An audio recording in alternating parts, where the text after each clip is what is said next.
Hi, thank you for joining me. This will be our first mezzanine roundup for YouTube, which should make it quite interesting. Just so you're aware, I won't be wearing any makeup. I won't be using a stunt man. We won't put in any filters on anything.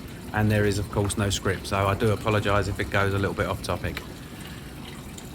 Let's begin out here with our turtle tank project that we've had on the go. So we've been leaving it for the last 3 or 4 weeks to get as grubby as possible for the tests that we're going to do on it. We've been testing the water for the ammonia, the nitrite and the nitrates, all of which are either zero or incredibly low. And for those of you who have turtles, they know how messy they can be, so we're just trying to work out a nice, simple maintenance program for them, which will involve these products.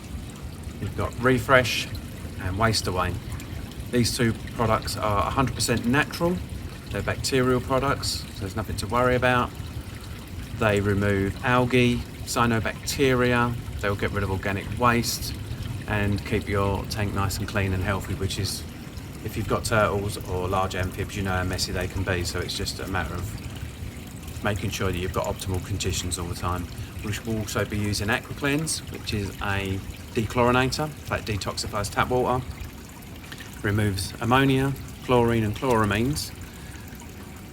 And one of the arguments for not using dechlorinator is that chlorine will gas off by itself, which it will. Free chlorine will gas off if you leave the water standing or you put an air stone in it or you agitate the surface.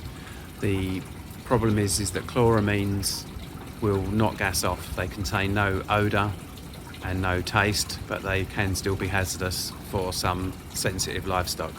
So you need to get those out of there. It'll also, with the reliance of ammonia, is always very interesting, especially if you've got turtles, to keep your water nice and safe as well. Because as you know, ammonia is quite toxic. We've let the plants go crazy as well over the last 3 or 4 weeks. Those of you that follow our videos on Instagram stories or Instagram TV would have seen this start from just a few little tiny plants. We haven't hacked it down yet for the same reason. We've kind of let it go crazy. And I don't really want to hack it down too much because it's got these beautiful little white flowers that have come up on it. It's been flowering quite nicely, which is quite nice.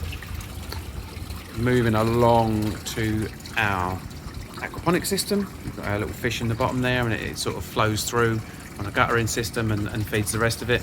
We've been waiting for our tomatoes to finish. We let the last of them ripen on the vine.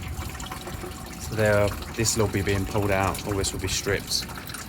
We will be leaving some of this in. Our avocado plant is doing very well, as are our crested gecko out here and our garter snakes, which are out having a little bit of a bask under the UV today.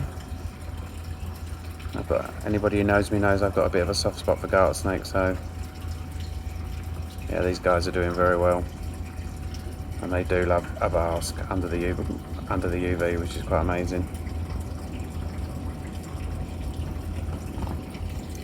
What else have we got going on out here? A little project board for out here.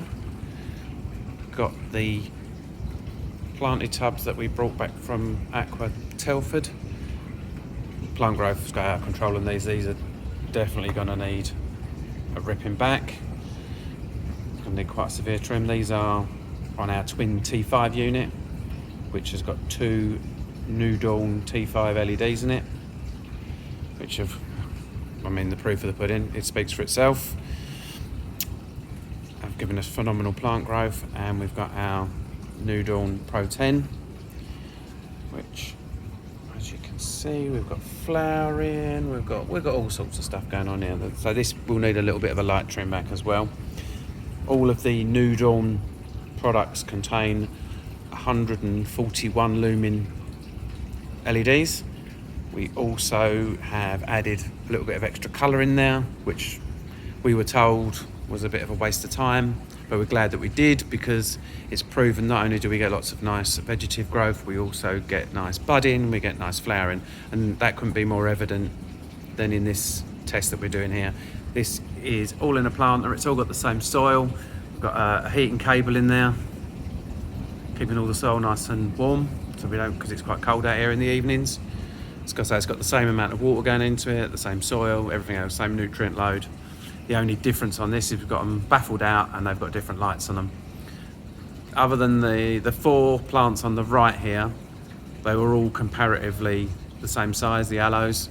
The one on the end there, on the far left-hand side, did have a slightly larger aloe in it, which you can see on our previous videos. But what's been more surprising is the growth or lack of growth that we've got using this as well. And these are the 2 exciting things for me, is how much these are doing. These have done so well. It's the first time I've had aloes flower, so I'm quite excited about this as well. So I've got this has started. It's very exciting. And this has got a nice flower spike on it, so just waiting for them to flower, so that'd be really, really cool. And finishing up, we've had our Pro 10 submerged for a very long time, since the 1st of March. What we've done, it's we wanted to make the best moisture proof LED unit that we can possibly use for people with paludariums, for overfish tanks, and anybody who's got a misting system or heavily sprays their planting system. Near enough every LED plant light on the market at the moment is not really suitable to get sprayed or damp. Although we do not recommend that you submerge this. This was purely to check for moisture. This should not be submerged, it should not be kept underwater. Even though we've had it underwater for 7 or 8 months, we don't recommend you do it. It's just to make sure that it's completely safe and we can test everything to the maximum. So we're going to leave this submerged for a year, is the plan.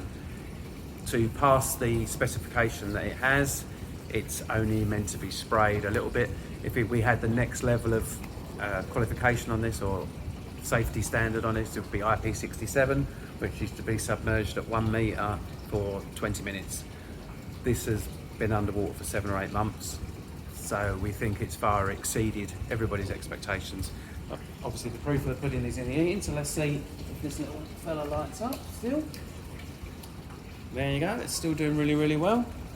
So if you have got a planted tank that you heavily mist, or you have got a misting system, then that's fantastic. This can actually go in your enclosure.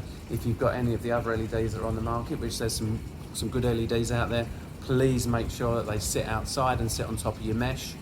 The downside of having it on top of your mesh is you can lose between 20 and 50% of the output of your light through your mesh screening, depending on how close your mesh is. So that's worth remembering. And that wraps up for today. Look forward to being back here again soon. And we'll be putting another video together probably next week in the livestock room. Until then, it's been great. I'll speak to you soon. Thank you.